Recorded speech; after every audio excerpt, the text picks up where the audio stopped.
Assalamualaikum, this is Dr. Mohammad Naveed Jafar, second year mathematics chapter number 6 exercise number 6.5। आज के इस lecture के अंदर हम डिस्कस करने जा रहे हैं क्वेश्चन नंबर 2 का पार्ट नंबर 5। सो कैसे होगा इसका सोल्यूशन, आइए चलते हैं व्हाइट बोर्ड की जानिब और देखते हैं इसका सोल्यूशन। जी, तो आज इस लेक्चर के अंदर हम बात करेंगे क्वेश्चन नंबर 2 के पार्ट नंबर 5 की। और इस फिफ्थ पार्ट के अंदर जो स्टेटमेंट है वो ये कही जा रही है कि आपने फाइंड करना है सेंटर को, फोसाई, एक्सेंट्रिसिटी, वर्टिसेस, डायरेक्ट्रिसेस। ये 5 डिफरेंट फैक्टर्स हैं जिनको हमने यहाँ से कैलकुलेट करना है और उनके रिजल्ट्स बताने हैं। जो इक्वेशन ऑफ एलिप्स हमें गिवन की गई वो कुछ इस तरह से है, एक्स स्क्वायर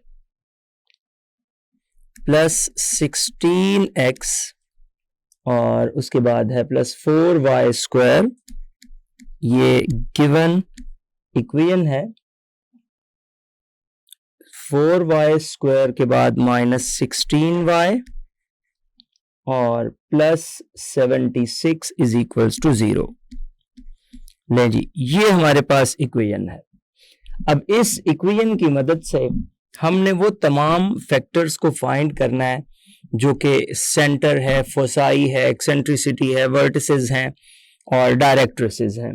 फिर हम उसको डायग्राम की मदद से ऑब्जर्व भी करेंगे कि क्या इन फैक्टर से क्या जनरेट हो रहा है, कैसे फोसाई आया, कौन सा एक्सेंट्रिसिटी है वहां पे, कैसी वर्टिसेस हैं। सो ये सारी चीजें हम वहां से ऑब्जर्व भी करेंगे।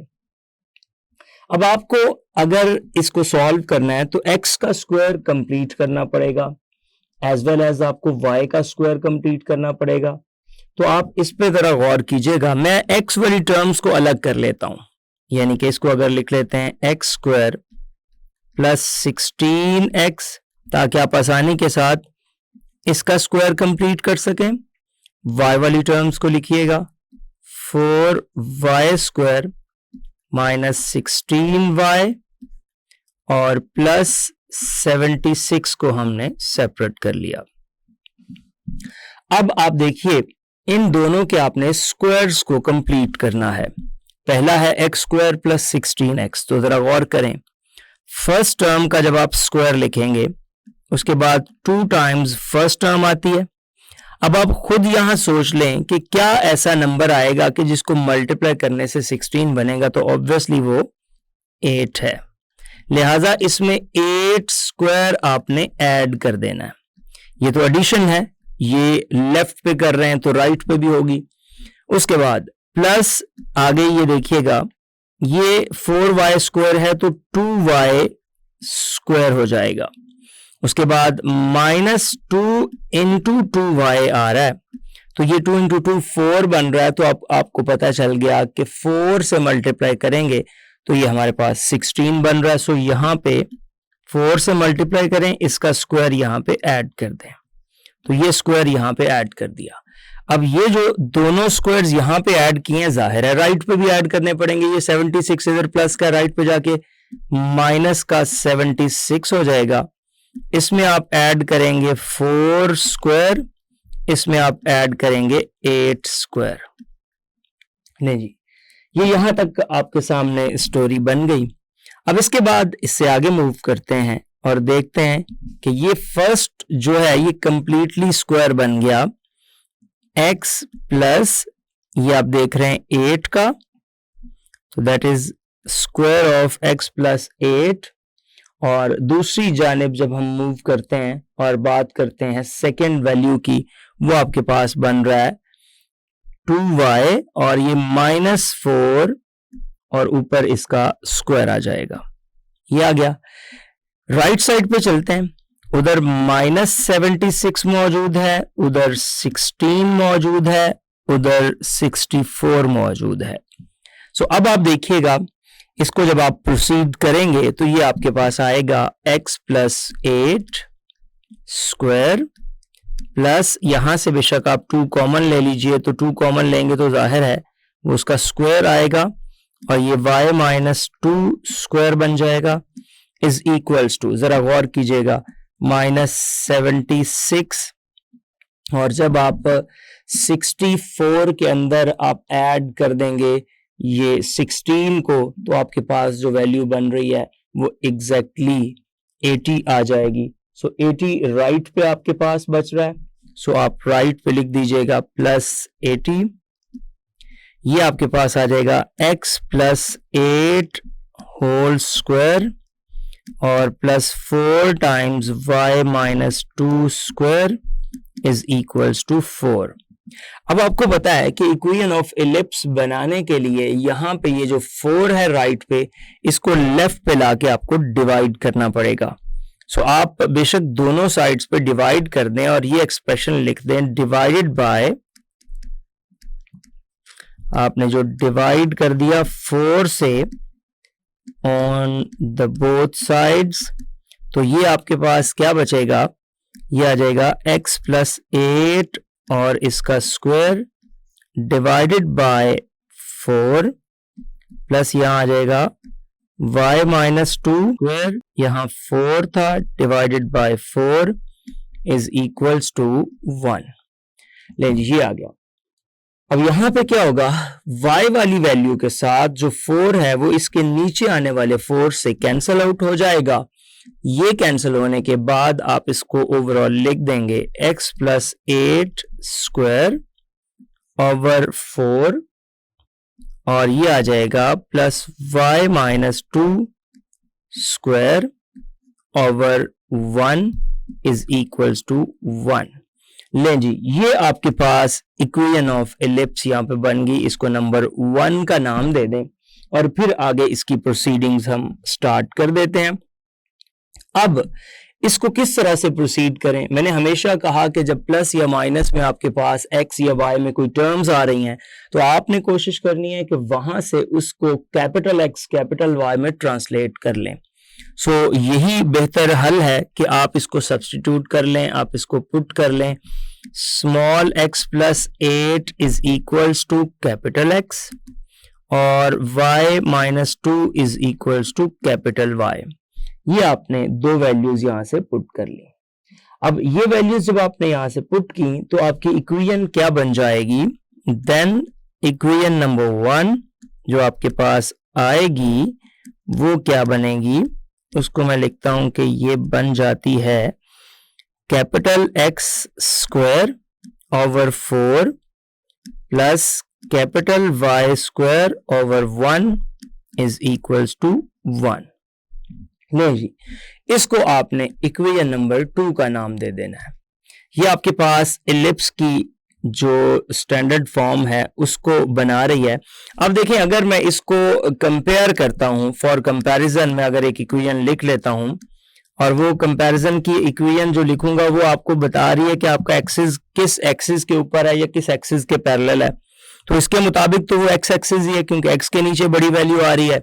लिहाजा इक्वेशन बनेगी x square over a square plus y square over b square is equals to 1। अब जब आप इसको कंपेयर करेंगे तो आपके पास क्या रिजल्ट आने जा रहा है वो आप देखिएगा, which implies that a square is equals to 4 and b square is equals to 1। So यहां से पता चला कि ए आपके पास 2 और बी आपके पास 1 आ जाएगा। सो ये आपने यहां से वैल्यूज को फाइंड कर लिया। जब ए और बी की वैल्यूज आ जाएं तो फिर सिर्फ सी की वैल्यू का एक इंतजार होता है। सी की वैल्यू आ जाए तो फिर आप तमाम फैक्टर्स को फाइंड करने की तरफ चल निकलते हैं। सो मैं यहां से सी के बारे में बताता हूं कि आपको पता है कि एज जो सी स्क्वायर है वो इक्वल्स होता है a square minus b square. So c square is equals to, ये आ जाएगा a square which means that 2 square minus 1 square, c square is equals to 4 minus 1, so we have here 3। So c square की जो value है वो आपके पास 3 आ गई, but हमें तो वहां से सी की वैल्यू चाहिए, तो सी की वैल्यू आ जाएगी हमारे पास स्क्वायर रूट 3। लो जी, ये वैल्यू हमने यहां से फाइंड कर ली। अब हम वो 5 फैक्टर्स जिनकी जानिब जाना चाहते हैं, वो 5 फैक्टर्स हैं हमारे पास। सेंटर है, फोसाई है, वर्टिसेस हैं, डायरेक्ट्रिसेस हैं, और इस तरह हमने इन तमाम फैक्टर्स को फाइंड करना है, एक्सेंट्रिसिटी भी। तो आगाज करते हैं सेंटर से। मैं सेंटर को सबसे पहले फाइंड करता हूं। अब आपको पता है इसके मुताबिक ये जो इक्वेशन अभी आपने लिखी है, इसके मुताबिक जो C ऑफ एच के है ना सेंटर, वो C ऑफ 0 0 आ रहा है, क्योंकि हमने स्टैंडर्ड फॉर्म इसीलिए इसकी बनाई ताकि कंपैरिजन में आसानी हो जाए। बट ये जो हमारे पास है ये कैपिटल एक्स वाई में गिवन है। सो आप जरा गौर कीजिएगा, यहां से ये पता चलता है कि capital X is equals to 0 और capital Y is equals to 0। So आप देखिए कि कैपिटल एक्स की वैल्यू जो आपके पास मौजूद थी वो तो x प्लस 8 थी, तो आपने इसकी जगह पे लिखा x plus 8 is equals to 0। यहां से मेरे पास आ गया x is equals to minus 8, ये x की वैल्यू आ गई। अब हम चलते हैं y की जानिब। y हमारे पास y माइनस 2 था इज इक्वल्स टू 0, सो यहां से y इज इक्वल्स टू 2 आ गया। सो ये capital X Y coordinate system से जब हम small x Y coordinate system में गए तो वहां पे आपका जो सेंटर बना C ऑफ एच के, that centre is C of minus 8 and 2।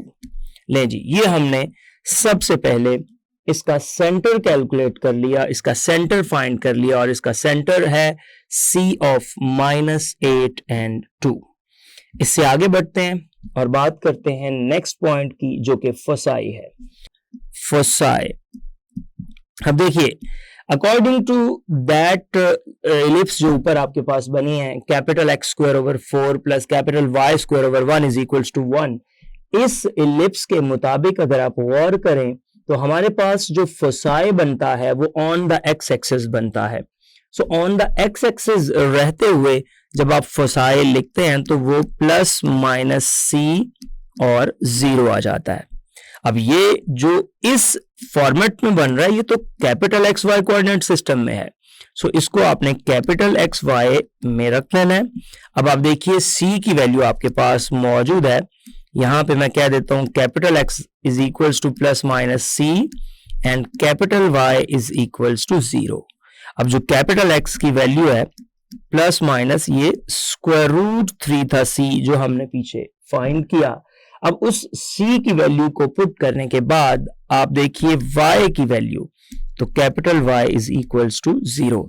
अब इस कैपिटल एक्स वाई को small x Y coordinate system में कन्वर्ट करते हैं और देखते हैं फिर ये इसका सोल्यूशन क्या है। आप जानते हैं कि जो कैपिटल एक्स है ये x प्लस 8 के इक्वल था small x plus 8, that is equals to plus minus square root 3, और ये आ जाएगा y minus 2 is equals to 0। यहां से आ गया minus 8 plus minus square root 3, और ये आ गया आपके पास y is equals to 2। So यहां से जो फोसाई हमारे पास आते हैं, एक let's say that f dash है, उसमें x की वैल्यू माइनस 8 और माइनस स्क्वायर रूट 3 के साथ मैं रख देता हूं 2, एक आ गया। और जो दूसरा फोसाई हमारे पास आ जाता है फोकस, एक्चुअली वो माइनस 8 प्लस स्क्वायर रूट 3 के साथ 2। लें जी, ये दो फोकस आ गए, इनको कलेक्टिवली हम फोसाई कहते हैं। आगे बढ़ते हैं फोकस से और इसके नेक्स्ट पॉइंट की जानिब चलते हैं। नेक्स्ट जो हमने वैल्यू फाइंड करनी है फोसाई से आगे बढ़ के, वो वर्टिसेस की है। सो वर्टिसेस की जानिब मूव करते हैं। अब देखिए इसके मुताबिक चूंकि आपका एक्सिस एक्स एक्सिस है और एक्स एक्सिस के ऊपर रहते हुए जो वर्टिसेस हैं वो आपके क्या आते हैं, लेट्स से दैट ए है तो वो प्लस माइनस ए और 0 आ जाते हैं। अब प्लस माइनस ए और 0 पे जब हम आएंगे तो आपको पता है कि यहाँ पे जो ए की वैल्यू हमारे पास आई है वो एक्चुअली क्या है, ए हमारे पास प्लस माइनस ए और 2, तो ए 4 एक्चुअली ए स्क्वायर 4 के इक्वल था, तो वहां से जब हमने ए पीछे कैलकुलेट किया हुआ वो 2 आया था। सो यहां से मैं ये कह देता हूं कि जो ए है वो प्लस माइनस 2 और 0 है। बट ये वर्टिसेस तो capital X Y coordinate system में है, इसको हमने small x Y coordinate system में जब बदलना है तो हमने पहले तो कंपेयर किया capital X is equals to plus minus 2 और capital Y is equals to 0। फिर कैपिटल X किसके इक्वल है? Small x plus 8 plus minus 2 और ये आ जाएगा y minus 2 is equals to 0। उसके बाद आप देखते हैं कि ये आ जाएगा x is equals to minus 8 plus minus 2 और ये y is equals to 2। So अब आप इसको ऑब्जर्व कीजिए, यहां प्लस और माइनस की वैल्यूज को अलग अलग कीजिए और देखिए क्या रिजल्ट बनता है। ये आ जाएगा माइनस 8 माइनस 2 और ये बन जाएगा आपके पास ओवरऑल माइनस 10। दूसरी वैल्यू इसके साथ y की और वो ऑब्वियसली 2 ही रहेगी। फिर हम जब चलते हैं माइनस 8 और प्लस 2 में तो ये आपके पास आएगा माइनस 6 और इस कॉन्टेक्स्ट में y आपके पास ऑब्वियसली 2 ही रहेगा। सो आपने इसके दो जो वर्टेक्स थे वो फाइंड कर लिए। सो इन वर्टिसेस को आप जरा इस अंदाज में लिखिएगा कि x कोऑर्डिनेट और y कोऑर्डिनेट तो आपके पास क्या बन रहा है, जरा गौर कीजिएगा। एक वैल्यू माइनस 10 के साथ आएगी, let's say that a dash vertex minus 10 and 2 और जो a वर्टेक्स है वो आपके पास माइनस 6 and 2 आ जाएगा। सो इस तरह से आपने इसके दोनों वर्टिसेस को फाइंड कर लिया। आगे बढ़ते हैं और बात करते हैं इसकी एक्सेंट्रिसिटी की और फिर देखते हैं वो किस तरह से आएगी। नहीं जी, ये इसका फोर्थ फैक्टर हम फाइंड करने जा रहे हैं और फोर्थ फैक्टर जो है इसकी एक्सेंट्रिसिटी है और एक्सेंट्रिसिटी का जो फॉर्मूला है इक्वेशन का वो है E is equals to C over A। अब देखें C भी आप फाइंड कर चुके, A भी आप फाइंड कर चुके, वो ऑब्वियसली इक्वेशन आपकी जो मेन गिवन है उसी की एक्सेंट्रिसिटी होती है। तो C आपके पास आया था स्क्वायर रूट 3, A आपके पास आया है 2। सो आप अगर देखें तो ये एग्जैक्टली लेस देन 1 है और यही इलिप्स की खूबी है, खसूसियत है कि उसकी जो एक्सेंट्रिसिटी है वो ऑलवेज लेस देन 1 होती है। आगे बढ़ते हैं और लास्ट जो इसका फैक्टर है उसकी जानिब मूव करते हैं और वो फैक्टर हमारे पास है डायरेक्ट्रिसेस का। सो मैं डायरेक्ट्रिसेस की जानिब चलता हूं और फाइंड करके देता हूं आपको डायरेक्ट्रिसेस। जी, डायरेक्ट्रिसेस, इसकी जो इक्वेशन है डायरेक्ट्रिसेस की वो है capital X is equals to plus minus A over E। अब देखिए आपने जब A, B और C फाइंड कर लिया ना तो बाकी सब कुछ आपको वहीं से मिलता जाएगा। सो जब आपने कैपिटल X को A ओवर E लिखा तो आप देखिएगा capital X is equals to plus minus A जो आपने फाइंड किया था वो 2 था, E जो आपके पास आया है वो स्क्वायर रूट 3/2 है, स्क्वायर रूट 3/2 है। सो इसको जब आप प्रोसीड करते हैं तो ये आ जाएगा capital X is equals to plus minus 4 over square root 3। ये जो नीचे 2 है ये ऊपर जाके मल्टीप्लाई हो गया। अब आपने चूंकि small x y coordinate system में बताना है, सो आप ये जो कैपिटल X है इसको लिखिएगा x plus 8 is equals to plus minus 4 over square root 3। इसको अलग अलग कर दीजिए और माइनस 8 उधर जाके जब आप करेंगे तो ये आ जाएगा x is equals to minus 8 plus minus 4 over square root 3। So ये आ जाएगा x is equals to minus 8 minus 4 over square root 3 is one directrix and the second one is minus 8 plus 4 over square root 3 is the second directrix. So इस तरह आपने इसके तमाम 5 factors को calculate किया और इस प्रोसेस को देखा. अब हम इसकी डायग्राम के तहत इसका जो ग्राफ बना के मैं आपको दिखाता हूं, यही तमाम फैक्टर्स वहां पे किस हैसियत में मौजूद हैं ताकि आपको उसका कॉन्टेक्स्ट प्रॉपरली समझ आए. सो आइए हम चलते हैं इसके ग्राफ की जानिब. जी, तो ये आपके पास ग्राफ है इस पर्टिकुलर इलिप्स का जिसकी हम यहाँ पे डिस्कशन कर रहे हैं. अब इन तमाम पॉइंट्स के मुताबिक सबसे पहले तो आप देखिएगा कि इसका जो सेंटर बना था, मैं सेंटर से ही आगाज करूंगा इस बात का. इसका जो सेंटर बना था वो हमारे पास क्या था?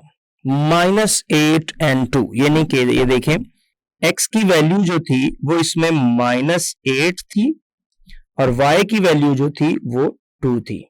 सो अगर मैं सेंटर से इस पे ड्रॉ कर लूं इसका एक्सिस तो आपके लिए वो जरा आसान हो जाएगा इसको अंडरस्टैंड करना। सो एग्जैक्टली 2 पे रख के हम एक लाइन लगा देते हैं ताकि हम इसके सेंटर को यहां से डिसाइड कर सकें और वहीं से तमाम एलिमेंट्स आपको यहां से नजर आना शुरू हो जाएंगे। सो ये जो आपके सामने ड्रॉ किया जा रहा है that is the axis of major axis of an ellipse. Major axis की यहां पे बात हो रही है, आप देख रहे हैं एग्जैक्टली इसके ऊपर इसका जो सेंटर वो लाई करता है और वो सेंटर जो है इसका वो हमारे पास है -8 and 2, ये इसका सेंटर मौजूद है। जब इसकी वर्टिसेस की बात की जाएगी तो आपने वर्टिसेस को देखा कि एक वर्टेक्स उसका बना था -10 and 2 और एक वर्टेक्स उसका बना था -6 and 2। तो आप एग्जैक्टली देख रहे हैं उसके वर्टिसेस को। उसके बाद जब आप डायरेक्ट्रिक्स की जानिब मूव करते हैं और फोसाई की जानिब मूव करते हैं तो फोसाई आपने इसमें देखा था जो आपके पास बने थे -8 प्लस -√3 और 2 के साथ, तो एग्जैक्टली वो 2 के ऊपर ही कहीं मौजूद है। तो एक जो आपके पास बन रहा था वो फोसाई एग्जैक्टली ये था और एक ये था। अब इसके पीछे जो आपके पास डायरेक्ट्रिक्स लाइन होती है वो एग्जैक्टली इतने ही डिस्टेंस पे इसके बिहाइंड होती है। तो मैं आपके सामने वो डायरेक्ट्रिक्स लाइन भी शो कर देता हूं। ग्राफ में इसीलिए हर सवाल में जरूरी समझता हूं ताकि आपको उसका एक्चुअल कॉन्सेप्ट पता चल जाए कि इसके अंदर जो हमने फैक्टर्स फाइंड किए हैं एक्चुअली वो क्या फैक्टर्स थे और उनका बेसिकली मतलब क्या था। ये आपके पास एक डायरेक्ट्रिक्स लाइन आती है, दूसरी जो डायरेक्ट्रिक्स लाइन हमारे पास आती है वो एग्जैक्टली इस साइड पे आती है। सो दीज आर 2 डायरेक्ट्रिसेस जो हमने फाइंड की और वो डायरेक्ट्रिसेस जो आपने फाइंड की वो आपके पास एग्जैक्टली मौजूद थी। एक था x इज इक्वल्स टू -8 और इसके साथ +4/√3 था और एक था -8 -4/√3 जो कि एग्जैक्टली इसके ऊपर लिखे हुए हैं। तो ये आपके पास इसके डायरेक्ट्रिसेस आ गए। सो ये इलिप्स आप देख रहे हैं इस कॉन्टेक्स्ट में बिल्कुल एक साइड पे हट के ये इलिप्स बनी हुई है और इसके तमाम फैक्टर्स को आपने ऑब्जर्व किया, किस तरह से हमने फाइंड किया, इसकी एक्सेंट्रिसिटी को फाइंड किया और एज वेल एज अगर आप यहाँ पे कोवर्टिसेस की बात करते हैं तो कोवर्टिसेस एग्जैक्टली यहां से गुजरती हुई एक लाइन है जो कि y एक्सिस के पैरेलल आएगी। मैं उस लाइन को ग्रीन में हाईलाइट कर देता हूं, ये इसके कोवर्टिसेस बनेंगे यहां से ये वाले। तो इस तरह से आगे बेशक अगर आप उसका एक्सिस बढ़ाना चाहते हैं तो वो डॉट्स में लाइन आप लगा दें, ये इसके एक्सिस को रिप्रेजेंट कर रही है इस तरह से। तो लो जी, ये आपका कंप्लीट क्वेश्चन था जिसको अभी मैंने समझाने की कोशिश की। जी, तो आपने देखा किस तरह से हमने इस क्वेश्चन नंबर 5 को सॉल्व किया और एलिप्स से तमाम एलिमेंट्स को फाइंड किया। ये था आज का lecture. Hope so you understand the today's lecture. This is end of our lecture.